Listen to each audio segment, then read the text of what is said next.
We always love to talk about transformation, but it's in these abstract terms. But what does it mean to be transformative in practical terms? I think it comes down to starting with transforming yourself in the way you operate so that you can transform others, namely your customers or perhaps your employees and their experience. And it's all underpinned by the tools that enable that transformation. And that's what today's story is all about. I had the wonderful opportunity to speak with Sean Rivers, the Director of Technology for a company called Relay, and they went through this exact process, and I'm happy to share it with you today. Hope you enjoy it.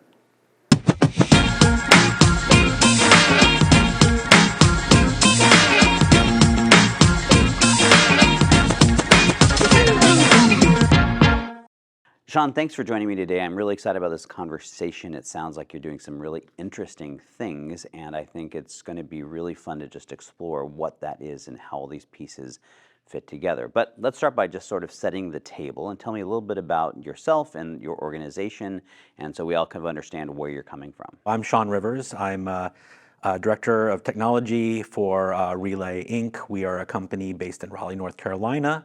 And we make cellular and Wi-Fi based walkie-talkies for frontline workers. So we make a SaaS-based application, kind of blowing up that industry that hasn't really changed in decades. Knowledge workers have tons of ways to communicate, but the front-end workers really don't have a lot of ways to communicate. So we've been building that, and we launched that in actually as a children's product in 2018, and quickly found that there were a lot of companies that were looking for something similar, and launched our business product in 2020. There's so much just to run with on that. So let me start with the obvious, that you started with a children's product and realized that enterprise workers in companies were basically like children. They needed this toy as a tool. Is that how that started? As a young business, you put out things all the time and don't realize how it's going to be received. So we put out this product and started seeing people coming in and buying it at larger than family levels. So we'd see somebody coming in, and we don't think there's 50-person families buying a bunch of these small devices that literally have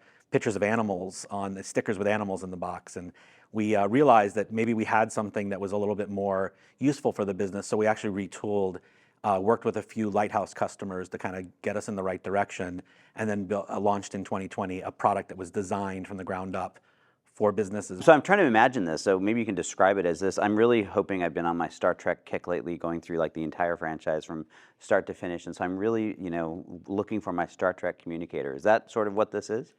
In some ways, we actually, early designs of it, we had it very similar in some ways to a Star Trek communicator, but really the devices, we call it a squircle. It's a rounded off square with a big button in the middle, and you can hold it up and talk just like you would a walkie-talkie. But it's cellular and Wi-Fi, so unlimited range, unlimited. So we just naively thought, hey, well, kids and parents would want that because where we had come from. I think every business gets where they are from where they were before. And where we were before was consumer. So we were a consumer organization in the past, so we immediately moved into another consumer kind of cellular environment and quickly found out that the business environment was much more interesting. I don't think, parenting changes quite a bit, but business changes really fast over time. It really changes. But this isn't like a brand new idea. There have been a number of companies in the past that have attempted to do this, where there's push-to-talk sort of functionality. So exactly what is this and what makes it different? So we've been compared originally when we were doing it to like the Nextel push-to-talk, right? And that was a great idea, and that was paired with a phone. The problem is then you have this device that you're going to have you have to have it on different carriers. You're going to have to do a bunch of different things, and you really don't control that environment. And that's, part of probably the reason when Sprint grabbed that they kind of killed that.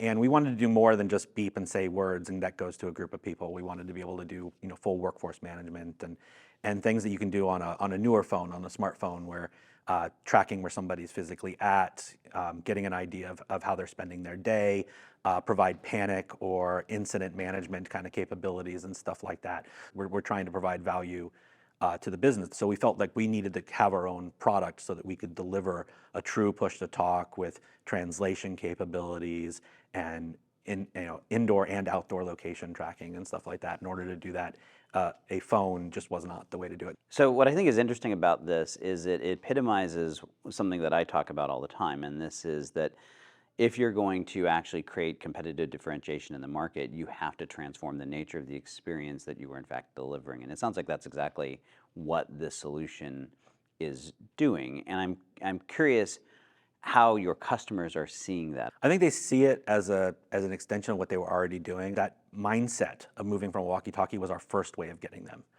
But that's the end user. The end user, we want it to be as close to an experience of change the channel, push the big talk button to talk, volume up, volume down, headsets, all the things that you would normally have. Just make it lighter, make it waterproof, make it so that it's very hard to break. The other group of people that care about it is the people who run the hotels and the golf courses and the large facilities that we do. They care about, where are my people at? What are they doing? How are they spending their day? How do I communicate to specific groups? How do I communicate to everybody at once? How do I schedule a communication to people?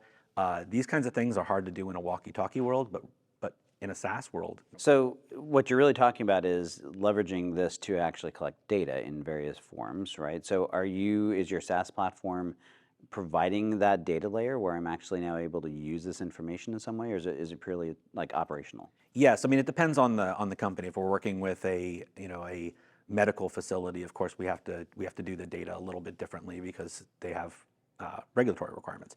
But for a lot of companies, we absolutely are able to present that data back to them in the form of, what is your team doing? How many messages are they sending? How much of your fleet is currently online? How much are they broadcasting individual profiles of people and say this person is on this much a day, they communicate this much. Where are they physically at? So to be able to basically ask, where's Mike? And it says they're on the first floor in room 105. That is a very powerful thing. Think about it for a company that might do a big stadium. Hot dog stand calls up and says, hey, we're running out of straws. Can you send us some more straws? In the past, they would just send out and say, hey, porter, one of the porters, you need to go and grab some straws and get out there. Well, with our device, they can say, oh, here's a porter that's actually closest to that stand. And so that makes their experience, not necessarily the person who has to go take the straws, their experience is going to be no different than when they had the walkie-talkie. But the difference is going to be they're not walking across the entire facility. They could be walking 20, 30 feet or be able to see the place right in front of them. So the efficiency levels able to be had having a device like this in an organization with frontline workers is really a huge time saver. I would actually challenge you back that I bet that you are in fact delivering a better experience, a better employee experience for them, because as an employee, the things we hate the most is the lack of clear communication, the ability to understand, and frankly wasted effort. So you want to piss me off, go tell me I have to walk all the way around the stadium and I pass through 3 of my coworkers on the way. You're probably right. That could have done this job, right? And so that ability to have that sort of interaction, I think, does in fact deliver a better employee experience, which I believe is also what you're always looking for. You want something that balances that employee experience, but also delivers productivity and efficiency for the organization, and ultimately delivers a better customer experience. So let's talk a little bit about Zoho specifically and how you're leveraging Zoho as part of all of this. And what I'm specifically interested in is how is your use of Zoho products enabling any of the sort of transformative activity that's going on? It's really about having information available across our entire team. It's helpful for an SDR to understand what's going on with certain accounts because somebody may call in that's related to an account, and to be able to give them that personal experience from the sales team all the way through. You talked about the customer. We utilize Zoho's Trainer Central to provide end user training and administration training to our customers. So to get them on board, you have a very limited amount of time when they purchase to get them to see benefits from it. And with how many customers we've been onboarding, it's really important that we give them the personal time, but also give them the ability to do their own training online as new people come on and be made into admins, because some of the industries we work in have very high turnover. And then really for us, it was a lot of business needs. I mean, when we launched, we really didn't know how this product was going to be engaged, what industries it was going to resonate in, how we needed to run. So having a platform like Zoho that gave us all these different tools and applications from document signing all the way through. I mean, when you go from being a consumer organization where you don't need any of that to being a B2B organization, all those little things end up mattering, and you just aren't really sure where they end up mattering. What part of the Zoho suite are you using? So we have Zoho One Enterprise. Basically, we utilize it for our CRM. We use Desk for our ticketing.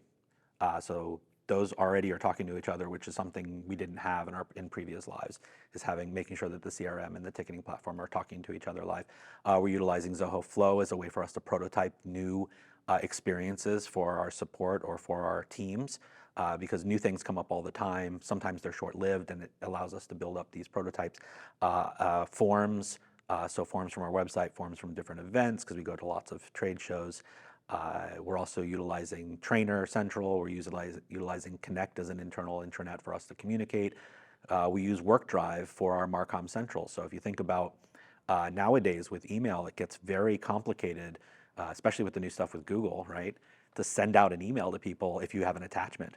So we've been using WorkDrive because you can send it as a link and even track when they open a link. So when we send out all of our marketing information, one sheets and presentations, we're all doing that as links so that people can open those and we can see when they open it and all that kind of stuff. So those things seem small, but if you have a quarter of your emails not being delivered because you have an attachment in it, I think that can be a challenge. So they give us really the tools to do all of that kind of stuff. I'm a huge believer that Zoho is sort of like this best kept secret thing, and a lot of people don't even understand that it's there, or some of what you just described. So did you start with other platforms, or how did you come to select Zoho in the first place? We were an offshoot of another company, which was a cellular-based company, but before that, we were a part of a publicly traded company called Bandwidth Inc.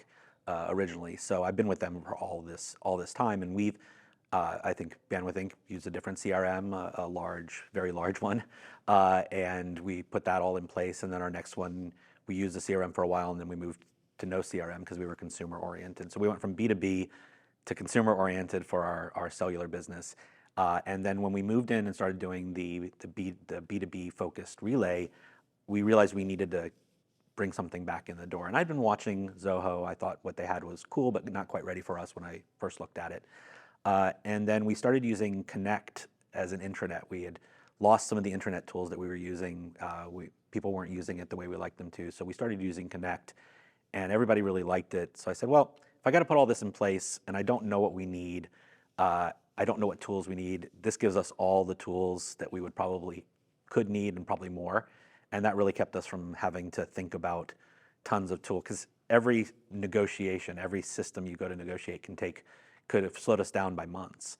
And we didn't have time for that. We needed to run. And sometimes we run with scissors, but we do run. And we've learned that you really just can't slow down the front door. You need to keep that front door open. Zoho's made that very easy for us to do. Thank you so much for being with us, and it was a great conversation. I'm really excited to hear what you guys do next. Thank you. Thank you for having me.